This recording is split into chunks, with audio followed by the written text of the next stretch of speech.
सोलापूरच्या सोमवार पेठेत अजूनही वेळ थांबली आहे असं वाटतं. असं का वाटतं जाणून घेऊया, पण त्याआधी पेज फॉलो करा. इथं आहे एक 100 ओलांडलेली पिठाची गिरणी, जी आजही धान्य दळण्याचं काम तेवढ्याच निष्ठेने करते. 100 वर्षापूर्वी तिप्पण्णा हिबारे यांनी सुरू केलेली गिरणी पुढे त्यांचे पुत्र शिवाजी हिबारे यांनी चालवली. मग बसप्पा बंडप्पा कबाडे यांनी विकत घेतली. शेळगे म्हणा, कर्णिकनगर म्हणा, इकडे धुळे सोलापूर, सैपूल, इकडनं ह्या भागातले सगळे गिऱ्हाईक आमच्याकडे येतात. आज 50 वर्ष झाली तरी तेवढ्याच प्रेमाने ती चालते आहे. आमचं सर्व्हिस चांगलं असल्या कारणानं लांब लांबचे गिऱ्हाईक आम्हाला येतील. पूर्वी चाकावर चालणारी गिरणी आज विजेवर धावते, पण तिचा आवाज अजूनही तोच आहे. मेहनतीचा, परंपरेचा आणि सोलापूरच्या मातीचा. तोच आवाज जो संपूर्ण गल्लीला जागा करतो.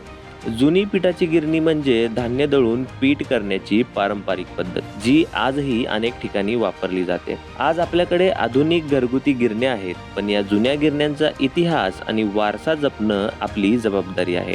आपण आधुनिक झालो तरी या मेहनतीच्या वारशाला पुढच्या पिढीकडे घेऊन जाणं गरजेचं आहे.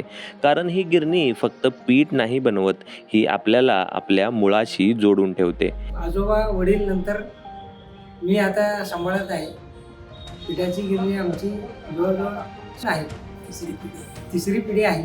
100 ओलांडलेल्या या गिरणीची माहिती आवडली असेल तर हा व्हिडिओ नक्की शेअर करा.